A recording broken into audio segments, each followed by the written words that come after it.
kita pun bukan dari sekolah bisnis, kita sebenarnya jadi guru ya lah, sarjana pendidikan. Tapi karena bapak yang dulu sudah membuat bisnis ayam berdaging ya, awalnya merintis, bapak yang merintis, dan kita pun dari waktu sekolah sudah dilibatkan, diajak sering ngirim ayam gitu. Jadi secara langsung lah mungkin pendidikan bisnisnya terjadi ya, yang kita terima gitu lah. Padahal kita ya ngirim ayam ke pelanggan, jadi dengan harga berapa, ambil untung berapa, kan ini bisnis itu kan people to people, jadi bisnis orang to orang, bukan saja gimana, nggak bisa dengan pendidikan yang kita dapat di sekolah belum tentu bisa ini, karena itu pendidikan langsung, pengalaman gitu menghadapi orang yang karakter orang itu beda-beda, itu gimana sesuai dengan kondisinya kan. Itu awalnya, kemudian kita sebagai generasi penerus saja.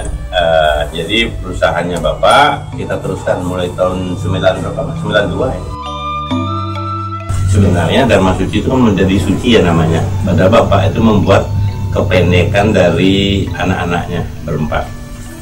Jadi anak yang pertama namanya Daryo, anak kedua namanya Mulyo, anak ketiga namanya Chandri, anak keempat saya Suwantaro. Jadi Dharma Suci, Daryo, Mulyo, Suwantaro, Chandri itu. Ya langkah-langkahnya jelas. Kalau bisnis di ayam dulu kan yang lebih, kita dulu sistem ayam itu kan beda dengan sekarang ya. Kalau dulu kita banyak peternak, jadi kayak plasma, kita punya plasma. Karena berubahnya waktu, jadi risiko pemeliharaan ayam semakin tinggi. Kemudian dengan plasma itu juga penakalan yang terjadi di bawah tuh, banyak yang jual ayam, banyak yang nambahkan bibitnya, itu banyak sekali kenakalan itu. Kemudian gimana kita mengembangkan ya, karena pengalaman mungkin lalu dulu bapak sangat sangat telaten, tekun gitu, mungkin mengalir ke saya ya. Lalu dulu bapak nggak punya utang, jadi beli barang cash. Itu yang membuat kita bertahan bisa lama dan berkembang, karena di saat krisis 98 pun kita bisa tetap survive. Yang lain sudah, yang mungkin biasa ngutang gitu, menjadi bingung dia. Karena apa? Barang yang diambil sekarang harus cash, CBD, cash before delivery ya, bayar sebelum di order, bayar utangnya lagi, berarti double pembayaran ya. Nah itu yang membuat orang ini banyak yang collab. Nah kita bisa bertahan karena itu ajaran bapak lah. Ya manajemen keuangan aja sih yang lebih penting ya kalau di jadi bapak itu dulu nggak pernah pakai uang, jadi pakai cash semua, nggak bayarnya cash. Walaupun tabungan sedikit punya, dia lebih fokus ke ini, dia lebih fokus ke pembayaran ini, jangan sampai telat. Dia disiplin sekali, disiplin sekali. Nah mungkin ya seperti itu yang kita diajarkan sama orang tua ya, kita mengikuti disiplin itu, kita jalankan terus. Jadi kita pun meneruskan dengan pembayaran seperti yang diajarkan. Kemudian bisa berkembangnya karena waktu itu memang ayam itu dibutuhkan. Zaman itu memang enak sekali kita punya budidaya ayam ya. Saat itu jarang rugi kita. Cuma kita alihkan dulu plasma banyak, pelan-pelan kita geser, kita bangun kandang sendiri, kita kurangi plasma. Akhirnya plasma habis, kita beralih ke kandang sendiri. Dulu masih enak ya karena masih sangat terbatas lah ya. Saingan kita nggak produksi. Jadi sekarang kan saingan kita pabrik produksi pakan, produksi DOC, kemudian dia juga memelihara gitu kan. Jadi dulu enak sekali. Orang yang bisa jual ayam tuh yang punya ayam. Lalu sekarang kan muncul broker banyak. Karena apa? Karena pabrik ikut budidaya.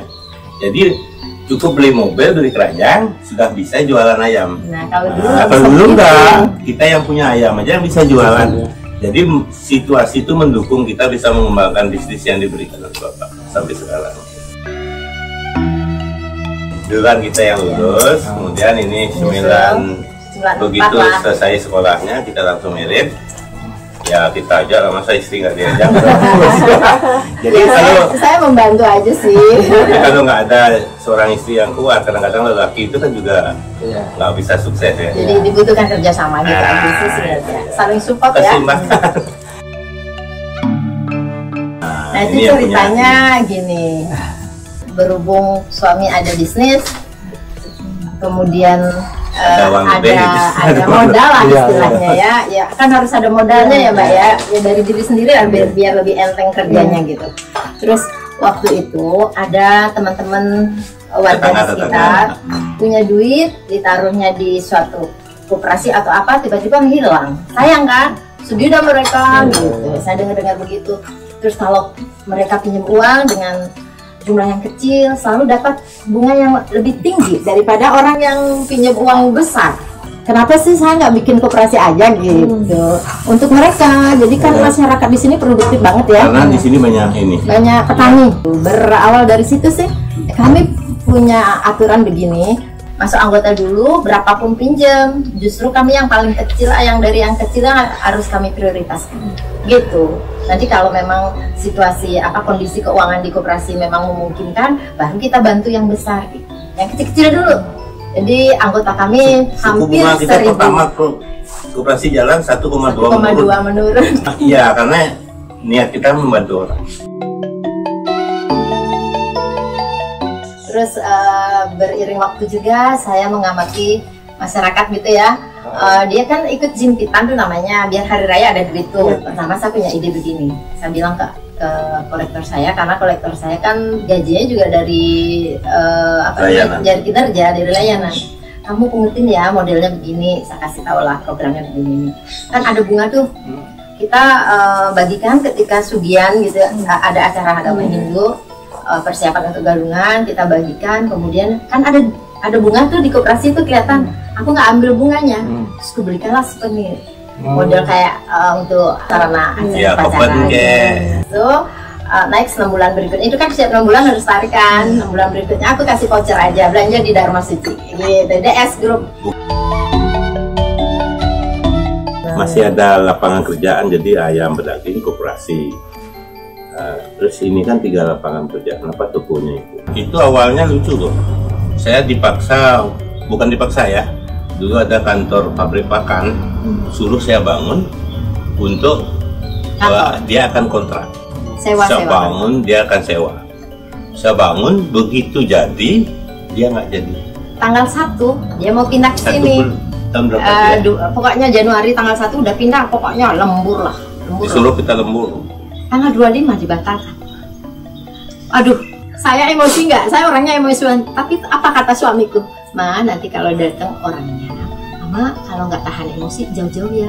Jangan ngomong yang aneh-aneh, nggak ada manfaatnya. Toh juga toko kita tidak akan disewa gitu. Dengan ngomong kasar pun orang akan sakit hati dan kita nggak dapat faedah, kata beliau. Karena begitu. Saya yakin waktu itu dibatalkan, saya yakin akan ada yang lebih baik akan ngomong. Nah gitu aja sih. Memang ada, habis itu ada yang sewa kan. Setelah 2 tahun, kok kita punya, nah ternyata alam buat itu untuk buat DS Grocery kan. Sebenarnya saya anak pertama, terus ibu saya meninggal ketika saya TK. Kemudian saya punya 2 adik laki-laki dan saya harus berjuang. Saya kan punya goal, saya harus sekolah dong gitu. Nah habis itu saya punya bibi yang merawat saya. Namanya kalau bapak saya bukan nggak mau merawat gitu, karena beliau petani. Kemudian menikah, habis itu bibi saya menyekolahkan saya sampai sarjana. Terus dengan saya harus kerja keras, saya bantu jualan. Bibi saya itu pedagang di pasar. Saya lah ikut mengelola gitu, karena kan selain saya ada juga kakak saya yang kehilangan orang tua juga diasuh sama bibi gitu. Pokoknya beliau tahu, pokoknya ini ponakan harus sekolah semua. Bibi saya tuh tidak berkeluarga karena beliau punya tanggung jawab yang luar biasa ya untuk keponakan-ponakannya. Beliau tulus banget gitu. Kalau saya ingat saya jadi gimana ya, merinding gitu ya. ketika beliau meninggal pun saya merasa kehilangan banget. Tapi saya dapat kesempatan untuk merawat beliau sempat sakit. Nah itu kesempatan saya untuk berbakti ya. Makanya kita sebagai kepala keluarga, jadi apa yang penting? Restu seorang istri, restu orang tua itu sangat penting. Jadi walaupun kita merasa sudah pintar, jangan emosi. Istri itu udah nggak cocok, kita tetap jalankan karena rezeki itu datangnya dari restu orang tua dan restu istri. Kalau mertua ya, semenjak saya di sini ya, nggak pernah marah tuh. Nggak gimana apa ya, yang namanya mengeluh, komplain, enggak ada. Oh pasti campur tangan Tuhan pasti. Kami apa sih kami ya? Aku tuh cuman sarjana bahasa Indonesia, Pak Ketut bahasa Inggris. Bagaimana memanage perusahaan? Jadi orang tua kami juga berpesan begitu ya. Jadi apapun yang terjadi pada kamu saat ini, ya itu kamu bukan siapa-siapa. Jadi kalau bukan dari yang di atas, tidak akan terjadi apa-apa. Gitu. Harus saya syukuri orang tua saya dengan umur segini masih bisa melakukan sendiri, masih bisa mengurus dirinya sendiri. Sehat, itu yang saya syukuri. Terus kami support loh orang tua kami dengan dengan suplemen apapun yang kami minum, beliau minum gitu. Mudah-mudahan ya kita sakit penjara,